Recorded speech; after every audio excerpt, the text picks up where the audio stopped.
we're live. Yes, we are. So, ladies, thank you so much, Sandra and Sammy, for joining me this week.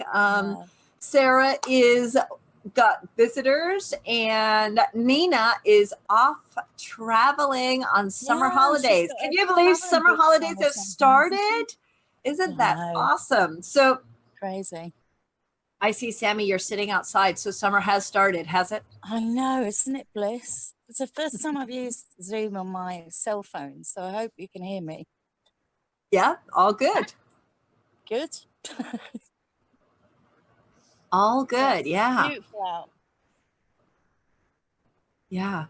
So let's start jumping right in to our topic. We've done so far in May being mindful of our bodies. We've talked about doing a letter to your body, doing that response from your body back to you, and all the lessons learned in when we're really brutally honest with ourselves, from our body back to us, where the problems lie and who's making the choices, who's deciding what food we eat, who's deciding what exercise we do, who's deciding how we prioritize our time and our energy. And then we moved on last week to wedding vows, till death do us part, because I'm with this body till the end. Yeah. And I want to go back and talk today about the other side of this, which is sometimes we make promises to ourselves that are unrealistic. We might think they're realistic at the time, but they're not truly realistic. And, I'm going to be sugar-free for the rest of my life. Yeah. Okay? Now, I can live with less sugar, but am I really going to be sugar-free for the rest of my life? Then what happens the first time I break that? Okay? Or those, I'm just going to go on this diet, and it's so stringent, you can't keep it. And even the more realistic ones, and that feeling we get when we let ourselves down of, you promised this and look at you, there you go again, mucking it up, as you always do. Yeah. So what? Yeah, let's talk about our experience of letting ourselves down. Yeah. It's how you react to it in situations where, where food's involved. We need food to survive. So it's kind of different to having to give up or moderate something else, where you can just say, I'm just not going to buy it anymore. Mm-hmm. Especially with sugar, because, for instance, I've got a parent that visits me, demands sugar in his tea, so there's just no way that I could say, haven't got sugar, because he would say, well, I'm not coming around then. Yeah. or so it's those kind of situations. But in terms of how you treat yourself, it's important to be mindful, because you can flip into that old behavior, like, oh, what's the point? I can't do this. And so do nothing at all.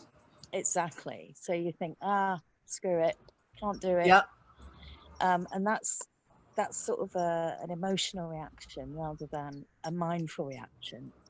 Mm-hmm. And it takes practice. You have to kind of say, okay, well, I didn't do so well today, but better days are coming. I can do better tomorrow. I will do better tomorrow. I'll be better tomorrow. Mm-hmm. But then it's very difficult. Yeah. Yeah. Sandra, how about you? I think that I agree with Sammy. It's really about our mindset and being mindful and stop beating ourselves up when we screw up. Like, just really old, really fast, doesn't it, Sandra? It does, and it's like, really and honestly, we're human. We're human. We are. If we were perfect, 100% perfect. Wings. Yeah, we'd have wings and we'd have a halo, and we would be able to solve everybody's issues. But yeah, I think that just go easy on yourself. And when you do slip up or whatever, say, tomorrow's another day. Yeah. It's another hour. Yeah. Don't beat yourself up for the whole 24-hour period. Yeah. Say, oh, crap, I screwed up. Okay, let's move on, I mean, you guys know my story because, I harp on about it every time the subject anywhere near it comes up. But, for about 15, 20 years, the first thing I used to do when I woke up in the morning was think about yesterday and say something god awful to myself. Like, what did you eat yesterday, you fat, bleep, bleep. And I did that before my head was even off the pillow. So that's always the first place to start. I mean, I don't recognize that me anymore. I can't believe how I did it for so long. But the trick is recognizing when you're doing it. Yeah. And there are lots and that's hard. I mean, like I said to you guys, that I got on the elliptical bike last night and I did 11 Ks on the bike, which is a lot easier than doing it out running on the road. Right. But I stopped because I'd said, well, I'm going to do 40 minutes or 11 Ks. And I got to the 11 Ks. I was like, oh, yes, I've done 35 minutes. I'm done. I'm off here. And then this morning, I'm not in pain. It doesn't hurt. Now, that's not a bad thing. I don't need bad pain to know that I did exercise, but I'm not even really feeling that workout strenuously at all. And that tells me I could have pushed myself further. And at the time I did it, the reason I got off was I'm bored. It wasn't really because I've done enough exercise, it's time to get off. It's like, oh, I'm just bored. I'm getting off now. And I can sit here. Stand on a machine in front of a mirror for an hour. Oh, I didn't stand in front of the mirror, honey. No. Unfortunately, I was listening to a UGMA training that I've been procrastinating on, and that was part of it. Was like I was still procrastinating of, oh, I've done enough of this. Let's go on to the next thing. So there was still that procrastination happening. But I found out something really fascinating too. At about 15 minutes, you hit that first burn. You hit that first bit of muscle pain of, oh, this is starting to burn. I'm starting to feel this. And if you watched one of my M-braining interviews 2 or 3 weeks ago, I had Amy and Laura on. One's a runner and the other's a cyclist, and they're both M-braining coaches. Wow. And they talked about digging down into your gut for that motivation and that movement. Instead of thinking about it, instead of trying to mindset and force yourself into the exercise, they were like, just drop down into your gut and allow your gut to take over the movement. So when I hit the first little hurdle, I dropped down into my gut. And sure enough, smooth sailing for another 10, 15 minutes until I went back up into my head again. And then, of course, the moment I'm in my head, I'm starting to think about how much this hurts. And I'm thinking about this, that, and the other. And I was like, oh, wait a minute, drop back down into the gut and let the drive just drive you, because our gut is a huge motion machine. Yeah. I mean, even that's progress, because most people I'm generalizing again, but in society, you always have to frown and say, oh, I've got to go and exercise. Right. To do. Oh God, I've got to go. Absolutely. Exercise. And so getting through that barrier and then getting on a machine and working through, the first bit of pain, which is where most people say, I knew I was going to hate this. Oh yeah. And that first bit of pain, the first bit of pain, admittedly, was in my knees, which is where I was expecting to feel pain. And so automatically my head starts saying, oh, look, it hurts your knees. Yeah. You really should stop now. You know, if you stop now, you can say you stopped because your knees were hurting. Yeah, exactly. And And that's why a lot of people don't exercise, because it's going to hurt. yeah, but I was you know, really conscious when I chose the elliptical instead of going out for a run for that specific reason. it's gentler impact, isn't it? Oh, it's and I'm pretty sure that's why nothing hurts today. I'm But pretty also, sure. Beth, I mean, you should give yourself credit. Yeah.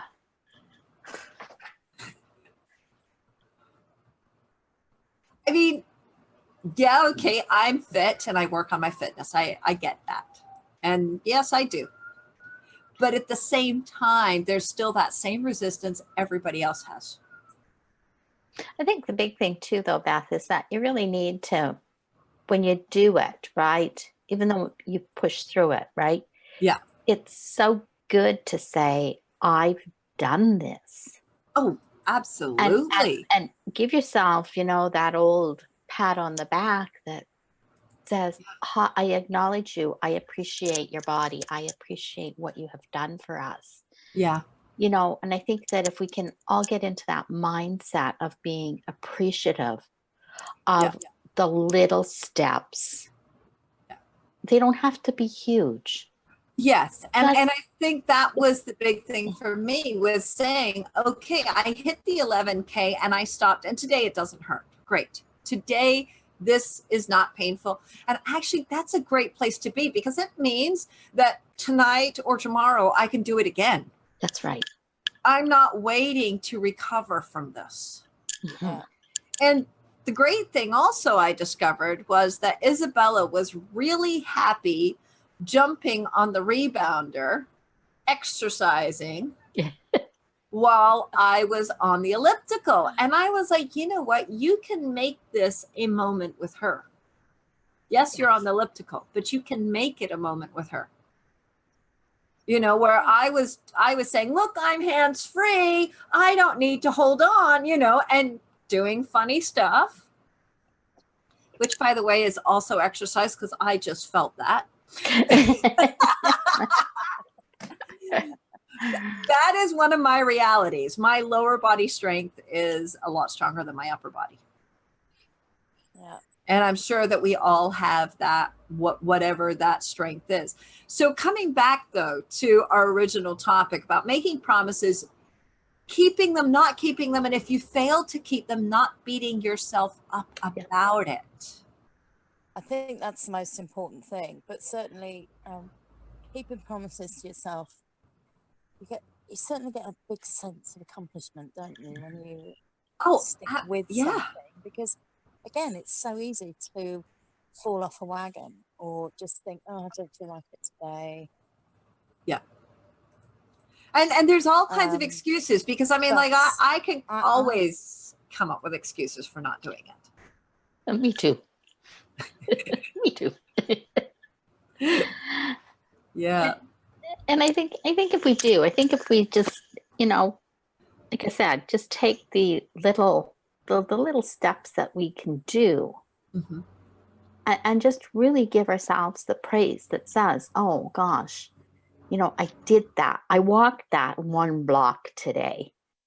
Tomorrow I'll do a block and a half, or whatever, you know. It's and the really big thing is not to be beating yourself up every minute of the 24-hour period. And I also think there's this aspect, because I don't know about you, but I've been watching Sienna Jones's. Hasn't she done amazing? Oh my! So lovely. Yes. Talk about stick-to-itiveness. Yes. Keeping your word to yourself in the small things, in the small steps, that consistency of doing it. Because like, if you look at any one of her today's exercise, it's not that huge. What's impressive is that it is so consistent. Yeah. And that's the key, I think. I'm Yeah. walking every day, albeit for sort of 10, 15 minutes. Doesn't matter. Every single day. Yeah. I just need to get that routine going with meditation, which has fallen off the wagon, which is why I'm out here now. But I think it's lovely that you're actually out in the garden, because like you say, you know, summer's finally around the corner arriving. Whereas, you know, some places I saw Michael had snow, and I was like, Yes. oh my goodness.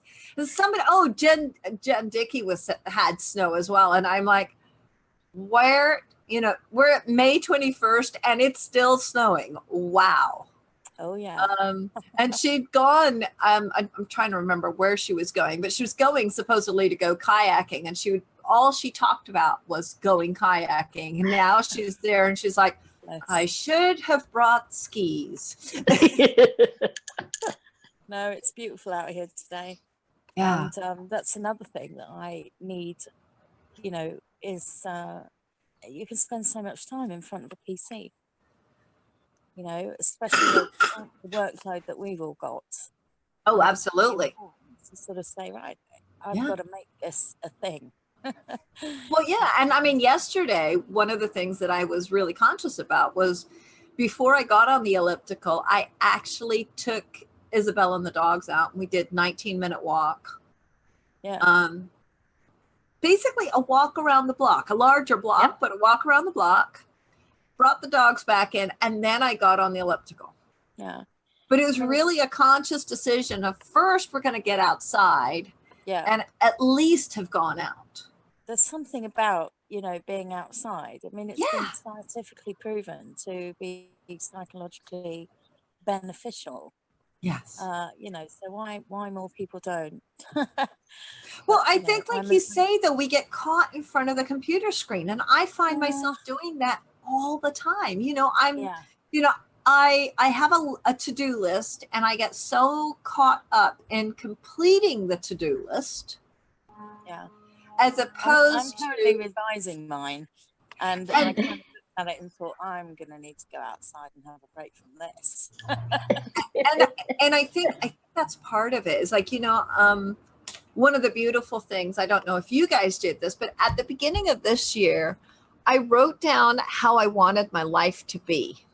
And part of that was about health and fitness. And the description I wrote for this year was, I want excellent health. And that means great sleep patterns, boundless energy, well-being and vitality, an exercise routine, and consistent, healthy eating that actually looks inviting. And it was that I don't, you know, this is not about, there's no mention of body size or weight or what clothes fit me or don't fit me. This is about, how do I want to feel? And I think too often when we're making promises to ourselves, we're putting some real external factors in that process. We're putting those factors into place because we have been drummed for so many years as to our bodies need to be thin and fit. And if you want that nice, trim, thin body, you have to abide by all the dieting bullshit out there. All external factors. Don't get me started. Oh, let's just get Sammy D wound up and started. Okay, Sammy, let's talk about it.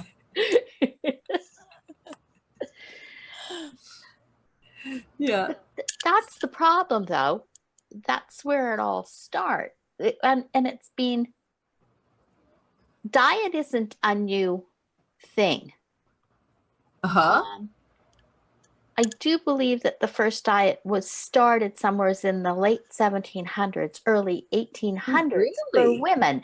And it's like, holy shit, we're now 2019 and the mentality of the industry has not changed. Oh, yeah. Well, this is a same. money-making machine. It's over $6 million in North America. That's what it makes a year. Yeah, In 6 terms billion. of, Yeah. I mean, some of the big ones are kind of changing their attitude now, but I think, it's too late. But they've already, done the damage over the past decades. But I mean, in terms of making promises to yourself, the other thing is, which is important, is to make them achievable. And Right. mine this year was be kinder to yourself. Yeah. Yeah. Well, Steve said here, what about the Daniel diet? And I'll say this, Steve, I've done the Daniel diet, but I always do it short term. It's always something I'm doing for 3 to 4 weeks. It is not a lifestyle choice. And I'm much more interested now. I will every year. Every year I'm going to do the Daniel diet for 3 weeks. That is just a gift to my body of everybody can have a rest. Okay? It's just fruit and vegetables, and to a large extent, it's fruit smoothies, it's cooked vegetables. It's all easy for the body to digest. It's just simply telling your entire digestive system, have a beautiful break, have a rest. You don't have to do, there's nothing hard and heavy here to digest. That's not necessarily a perfectly balanced diet either, okay? But it's a rest. How old is the Daniel diet? The Daniel diet, I believe, is about 2,500 years old. Yeah. What? Yes. Yes. But at the same time, if you were vegan, you might think that could be the Daniel diet. Vegan could be the Daniel diet. It's a lifestyle choice if you choose to go that way. You know what? Okay.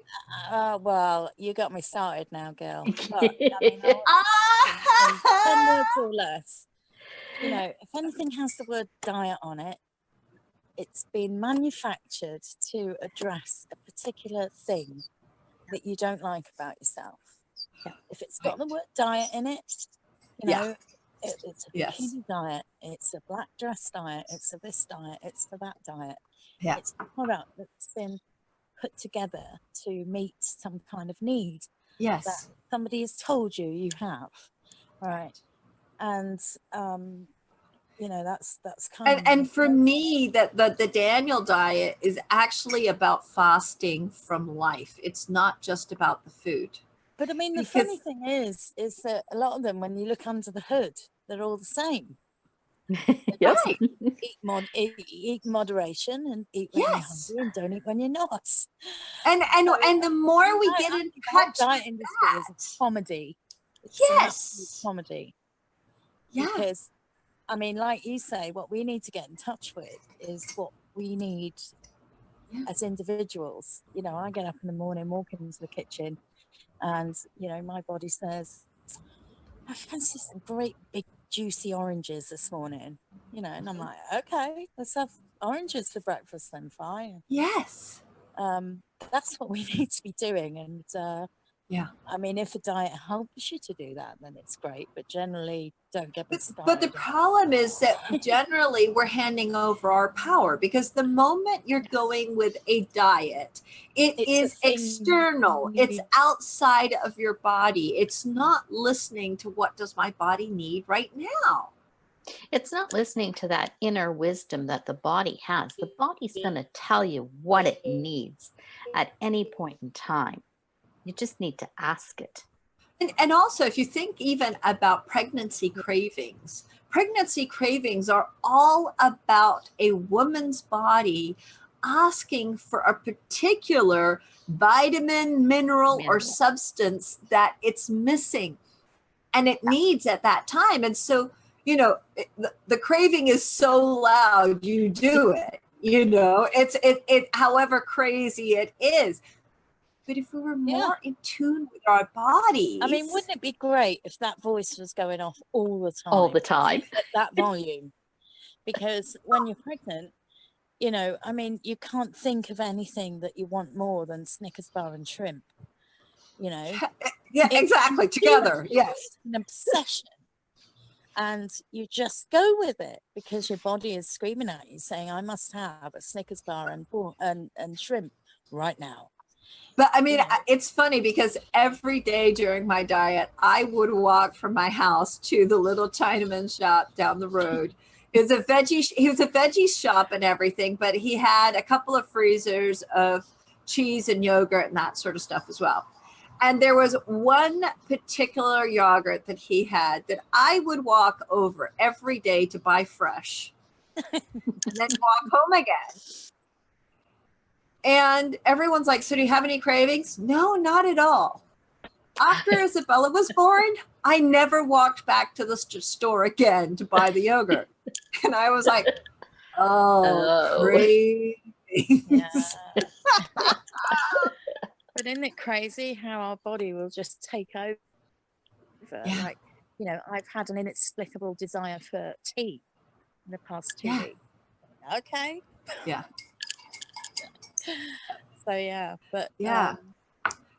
There's definitely an element but of the beauty of just if dropping you're going to make a into promise. that knowing. Yeah. Dropping down into that place where you're listening. So what promises have you guys made to your bodies recently? Just out of curiosity, that you're keeping, not that you're beating yourself about, that you're keeping. Well, mine is I've got two actually. Be kinder to myself and sleep well.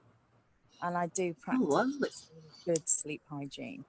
My bedroom is a temple. Lovely. Loving that. I'm really into sleep hygiene. So that's what I'm keeping. And, you know, just being nice, just being kinder to myself. Yeah. Speaking kindly. Absolutely. So how about you, Sandra? Mine is the speaking kindly to myself too. Not beating myself up for past issues. Yeah. So that's the big one for me. And the other one is just making sure that I've got my water intake up there because somehow I haven't been doing that. Okay. And my break from the computer screen. I try to do a 5-minute break every 90 minutes and I walk away from it. Well,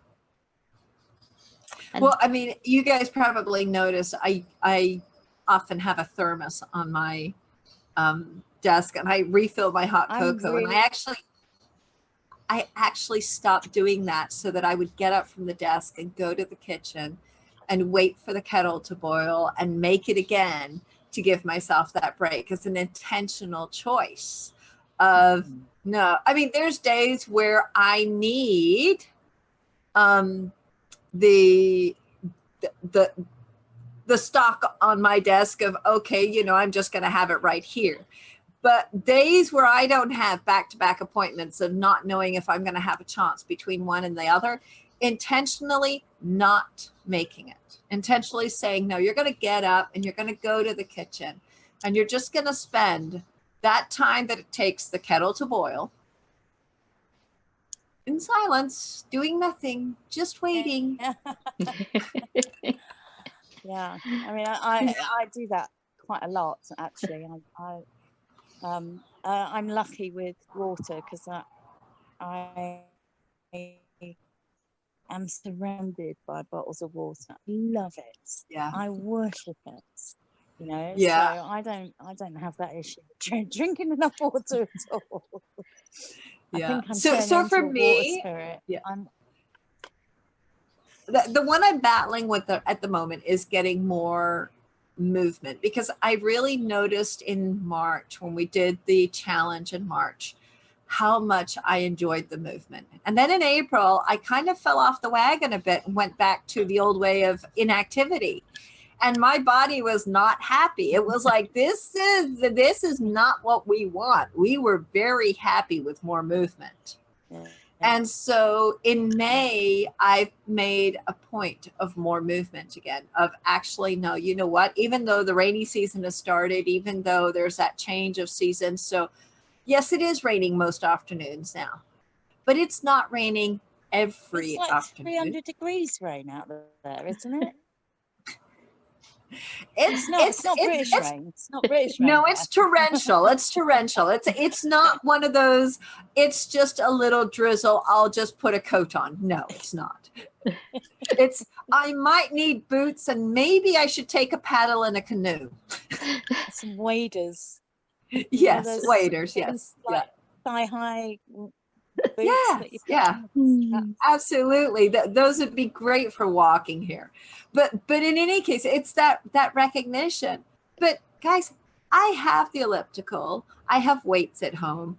I have the rebounder at home. There's no excuse. If I'm not choosing activity, I'm not choosing activity. Right. And so for me, it was just, okay, maybe it's more dancing with Isabella. Maybe it's just more fun movement. It doesn't have to be exercise, but listen to your body. Listen to that request for more. Mm-hmm.